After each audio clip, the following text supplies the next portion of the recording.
Halo, assalamualaikum warahmatullahi wabarakatuh. Jumpa lagi dengan saya.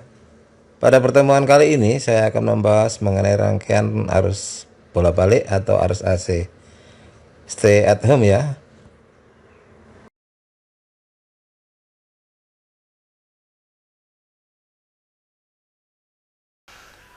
Pada pertemuan kali ini, saya akan menjelaskan mengenai rangkaian arus AC.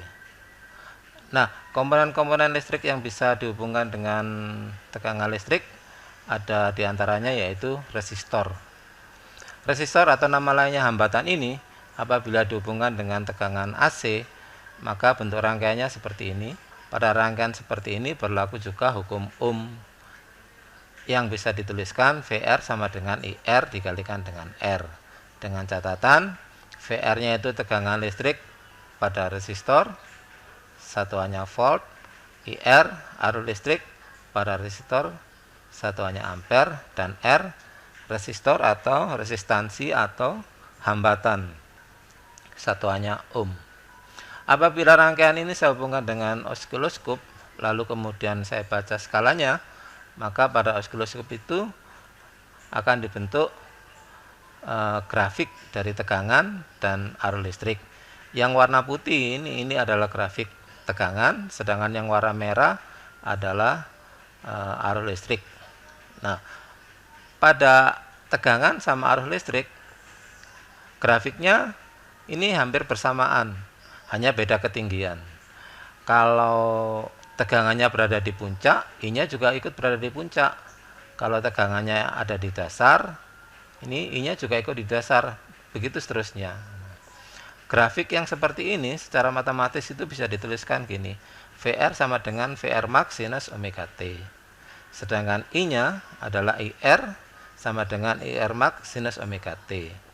Sinus itu adalah fungsi matematis yang berupa grafik seperti ini nih, naik turun ini. Sedangkan gambar yang di sebelah kiri ini namanya diagram fasor. Kenapa disebut fasor? Karena besaran ini bukan besaran vektor, tetapi bisa digambarkan secara vektor. Jadi tingginya ini merupakan tinggi tegangan, tingginya yang merah ini merupakan tinggi arus listrik IR ini. Nah, fasornya ini bergerak dari 0 sampai ke kiri ya, 90, 180 dan seterusnya. Komponen yang lain yang bisa dirangkaikan dengan arus AC yaitu induktor. Induktor itu nama lainnya adalah lilitan. Biasanya terbuat dari tembaga yang dililit gitu dengan jari-jari tertentu, disebut L. Apabila dirangkaikan dengan arus AC, maka arus yang mengalir pada L, saya sebut aja IL, tegangannya adalah VL. Ini juga berlaku hukum Ohm, bisa dituliskan VL sama dengan IL dikalikan dengan XL. Nah, apa itu XL? XL itu adalah hambatan yang dimiliki oleh induktor ini. Untuk mencari hambatan yang dimiliki oleh induktor ini menggunakan persamaan XL sama dengan omega dikalikan dengan L. Apa itu omega? Omega itu adalah frekuensi sudut, satuannya radian per sekon. Besarnya omega itu sama dengan 2 pi F. F itu adalah frekuensi yang dimiliki oleh arus AC ini. Di Indonesia, di semua alat-alat elektronika itu biasanya ada di belakangnya itu keterangannya penggunaan arus AC-nya frekuensinya berapa gitu. L adalah induktor, satuannya Henry seperti penemunya. VL tegangan listrik yang mengalir pada induktor, satuannya volt. IL arus yang mengalir pada induktor. XL reaktansi induktif nama lainnya atau hambatan induktor, satuannya ohm. Apabila rangkaian ini saya hubungkan dengan osiloskop, maka diperoleh grafik yang seperti ini. Nah, terlihat grafiknya bahwa tegangan listriknya yang berwarna putih itu mendahului daripada I-nya gitu. Kenapa bisa begitu? Karena dari grafik ini tegangannya sudah ada di puncak pada garis tebal ini yang beranak panah ini, tegangannya sudah di puncak, sedangkan I-nya baru di tengah-tengah. Ketika I-nya menyusul di puncak, tegangannya sudah turun. Ketika I-nya menyusul turun di tengah-tengah, tegangannya sudah di dasar. Ketika I-nya menyusul di dasar, tegangannya sudah naik lagi sampai di tengah-tengah. Ketika I-nya menyusul di tengah-tengah, tegangannya sudah di puncak. Nah, begitu seterusnya ya. Nah, atau secara fasornya bisa kelihatan seperti ini. Ketika IL-nya itu masih berada di 0 derajat, VL-nya sudah di 90 derajat. Nanti ketika IL-nya ini naik 90 derajat, VL-nya sudah di 180 derajat dan seterusnya gitu. Nah, secara matematis bisa dituliskan seperti ini persamaannya. VL sama dengan VL max sinus omega T plus 90 derajat. Dengan catatan plus 90 derajat itu artinya bahwa VL-nya itu mendahului daripada I. Atau dengan kata lain, I-nya itu ketinggalan 90 derajat. Dituliskan IL sama dengan IL max sinus omega T min 90 derajat. Ini artinya arus listriknya ketinggalan 90 derajat. Kalau persamaan yang di sini itu artinya tegangannya mendahului 90 derajat. Tinggal mau menggunakan yang ini atau yang menggunakan ini boleh sama saja. Rangkaian berikutnya adalah rangkaian kapasitor atau nama lainnya kapasitor itu kondensator. Nah, apabila dihubungkan dengan rangkaian arus AC, maka berlaku juga hukum Ohm yang mengatakan bahwa tegangan pada kapasitor itu sama dengan arus yang mengalir pada kapasitor dikalikan dengan hambatan kapasitor yang dilambangkan dengan XC. Dengan catatan XC itu sama dengan 1 per omega C. Omega itu apa? Kecepatan sudut seperti yang sudah kita bahas tadi. C-nya kapasitas kapasitor, satuannya farad. Apabila rangkaian ini kita hubungkan dengan osiloskop, maka akan terbentuk grafik seperti ini. Nah, gitu. Dari grafik kapasitor ini kelihatan bahwa sekarang kebalikannya, arusnya yang sudah ada di puncak, arusnya sudah di puncak, tegangannya masih di titik 0 di tengah-tengah. Ketika arusnya sudah turun di 0, tegangannya baru naik di puncak. Nah, ketika tegangannya ini menyusul di titik tengah-tengah, arus listriknya sudah turun lagi di dasar. Ketika tegangannya menyusul di dasar, arus listriknya sudah berada di tengah-tengah. Dengan demikian, maka pada rangkaian kapasitor itu tegangannya sekarang yang ketinggalan. Nah, secara matematis dituliskan gini, VC sama dengan VC max sinus omega T min 90 derajat. Artinya tegangannya ketinggalan 90 derajat. Secara fasor dituliskan gini, IC-nya ini sudah di 0, tapi VC-nya masih berada di 270, masih ketinggalan. Ketika nanti IC-nya naik di 90 derajat, maka VC-nya baru di 0 derajat dan seterusnya gitu ya. Boleh dituliskan seperti ini secara matematis. VC-nya itu sama dengan VC max sinus omega T. Sedangkan IC-nya sama dengan IC max sinus omega T plus 90. Artinya arus listriknya ini mendahului 90 derajat. Nah, ketika VC-nya masih di 270, IC-nya sudah di titik 0 gitu. Ketika nanti VC-nya di titik 0, IC-nya sudah di 90 dan seterusnya. Berikutnya, apabila ketiga komponen tadi itu kita sambung seri yang disebut dengan rangkaian seri RLC, gambar rangkaiannya seperti ini, maka berlaku juga hukum Ohm pada rangkaian ini. Atau dengan kata lain, tegangan listrik dari seluruh rangkaian ini sama dengan arus listrik yang mengalir dikalikan dengan hambatan keseluruhan yang disebut dengan Z. Z ini namanya adalah impedansi. Nah, pada rangkaian seri untuk tegangan DC, untuk mencari hambatan total, ya tinggal menjumlahkan aja sebenarnya R tambah XL tambah XC. Tetapi untuk AC tidak boleh seperti itu. Tegangan AC ini berbeda dengan tegangan DC. Untuk mencari hambatan total, Z-nya ini harus menggunakan persamaan vektor, yaitu Z sama dengan akar R kuadrat ditambah XL min XC kuadrat. Begitu juga mengukur tegangannya pada rangkaian DC, tegangan total itu ya tinggal jumlahkan aja VR ditambah VL ditambah VC. Tapi untuk rangkaian AC tidak boleh seperti itu. Dia harus menggunakan rangkaian AC digunakan penyelesaiannya secara fasor. Besarnya sama dengan V akar VR kuadrat ditambah VL mengurangi VC. Itu ya. Impedansi atau hambatan total satuannya juga sama, ohm. Ini adalah hambatan. Tegangan yang mengalir pada seluruh rangkaian ini namanya V. Satuannya volt. Arus yang mengalir pada seluruh rangkaian ini sama dengan I. Sedangkan yang mengalir pada IR disebut IR. Yang mengalir pada L disebut L. Yang mengalir pada C ya IC. Hanya untuk rangkaian seri ini berlaku arus yang mengalir pada seluruh rangkaian ini sama dengan arus yang mengalir pada IR sama dengan pada IL sama dengan pada IC.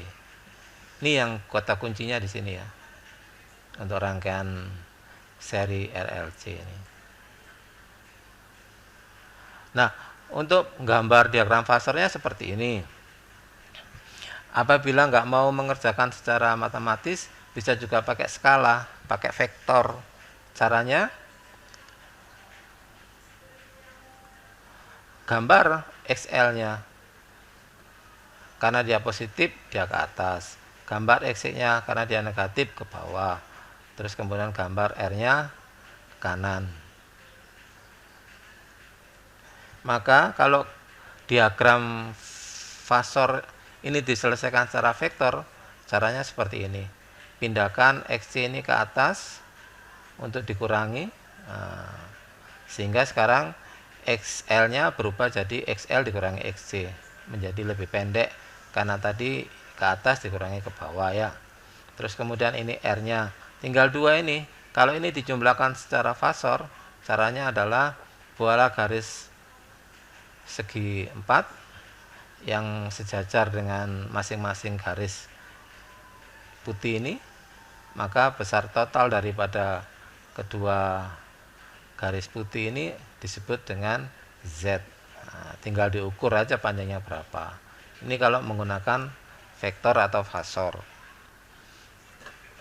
Kalau menggunakan matematika, besarnya Z itu sama dengan akar R kuadrat ditambah XL mengurangi XC kuadrat. Theta itu dapat dicari dengan tangan theta sama dengan XL min XC per R. Apakah itu theta? Theta ini, sudut theta ini adalah disebut namanya beda fase antara tegangan dan arus listrik I. Begitu juga untuk mengukur tegangan total dari rangkaian seri RLC bisa menggunakan diagram vektor atau diagram fasor ya. Caranya hampir sama seperti impedasi tadi. Untuk mencari V total itu sama dengan akar dari VR kuadrat ditambah VL dikurangi VC kuadrat. Nah, biasanya susah atau jarang menyelesaikan soal-soal ini dengan secara vektor, secara grafik ini. Tapi biasanya orang-orang lebih suka mengerjakannya secara matematis. Pada rangkaian RLC ini bisa terjadi resonansi. Peristiwa resonansi itu terjadi ketika XL-nya itu harus sama dengan XC. Ini syarat mutlak untuk rangkaian RLC yang disebut sebagai rangkaian resonansi atau rangkaian yang beresonansi. Nah, pada peristiwa XL sama dengan XC, maka akan terjadi frekuensi resonansi. Apabila persamaan ini kita masukkan ke dalam persamaan-persamaan yang sudah kita bahas tadi, maka akan diperoleh frekuensi resonansinya itu seperti ini. F0 sama dengan 1/2pi akar dari 1/LC. Ya, kita menuju ke contoh soal. Perhatikan rangkaian seri RLC pada gambar di bawah ini. Ini ada rangkaian seri R-nya 8, L-nya 32 mH, C-nya 800 mikrofarad. Dihubungkan dengan tegangan listrik 120 volt dengan kecepatan sudutnya atau frekuensi sudutnya 125 radian per sekon. Hitunglah berapa tegangan pada hambatan Nah, untuk menyelesaikan persoalan ini, maka inventaris dulu apa yang diketahui pada soal itu. Yang pertama, R-nya 8 ohm. Lalu L-nya 32 mH dirubah menjadi 32 kali 10 pangkat minus 3 Henry. Kapasitasnya memiliki 800 mikrofarad dirubah ke farad. 800 kali 10 pangkat minus 6. Yang ditanya, tegangan pada hambatan. Nah, gunakan hukum Ohm. Tegangan pada hambatan sama dengan IR dikalikan dengan R. R-nya sudah ada di atas, sedangkan IR-nya belum ketemu. Oleh karena itu kita cari dulu IR-nya. Dari mana kita harus mencari dulu IR-nya? Maka gunakan persamaan-persamaan yang ada di atas tadi. Nah, karena ini rangkaiannya seri, maka berlaku IR sama dengan I. Jadi untuk mencari IR, kita harus mencari I dulu aja. Nah, untuk mencari I dulu, maka tentu saja kita gunakan hukum Ohm untuk seluruh rangkaian ini. Dengan cara I-nya itu sama dengan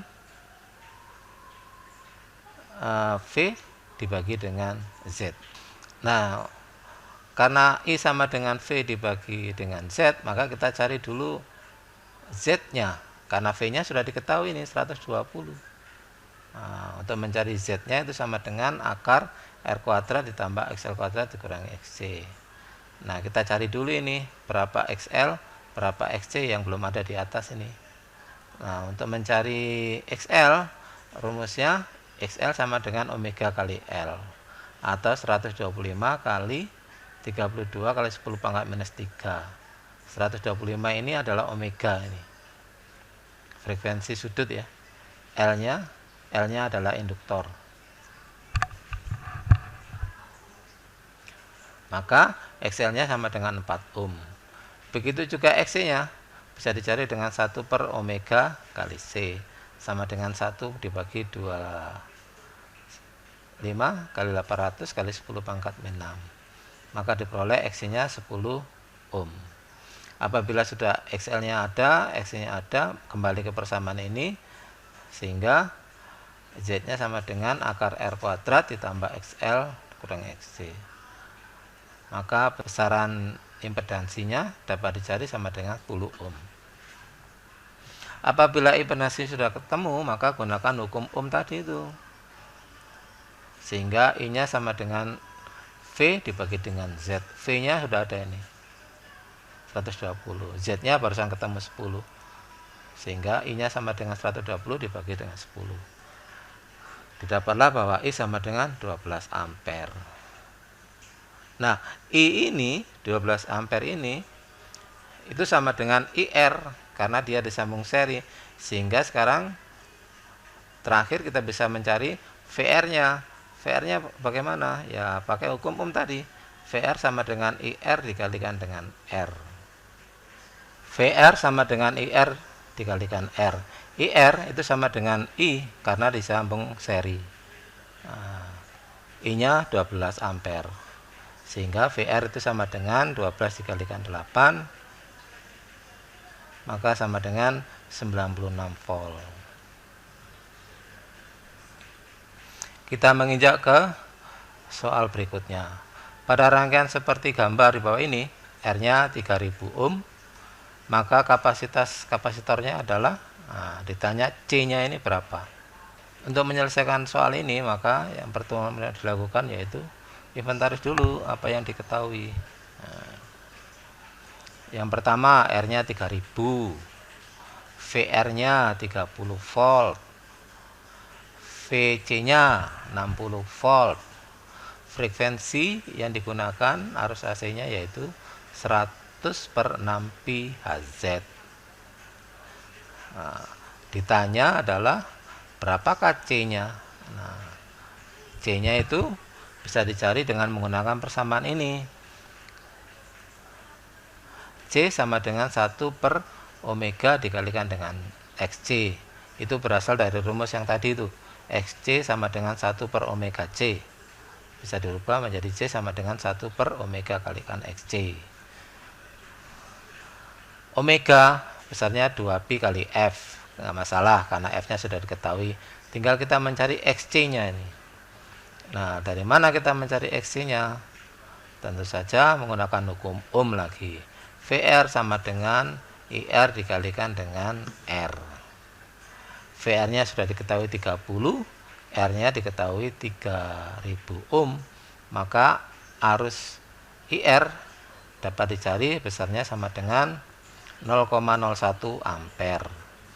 Karena VC itu sama dengan IC kali XC, maka karena rangkaian seri IC nya itu sama dengan IR, maka VC nya itu sudah diketahui 60 dan XC nya bisa dicari. VC nya sama dengan 60, IC nya 0,01, XC nya sama dengan 60 dibagi 0,01, maka XC nya sama dengan 6000 ohm. Kalau X nya sudah ketemu, maka langsung kita masukkan ke persamaan asal ini. Nah, maka C nya dapat dicari sama dengan 1 per omega kali XC, di mana omeganya sama dengan 2πf dikalikan dengan XC. 2pi, F nya sudah tahu di atas ini, 100 dibagi 6pi, XC nya 6000 ohm, maka akan diperoleh 1 dibagi 2pi 100 per 6pi, maka dihasilkanlah bahwa kapasitas dari kapasitor itu sebesar 5 kali 10 pangkat minus 6 farad atau 5 mikrofarad.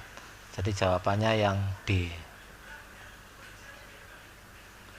Soal berikutnya, satu rangkaian seri resistor 110 ohm, induktor 0, sekian, dan kapasitor yang menghasilkan resonansi pada frekuensi 225 Hz pada tegangan 220.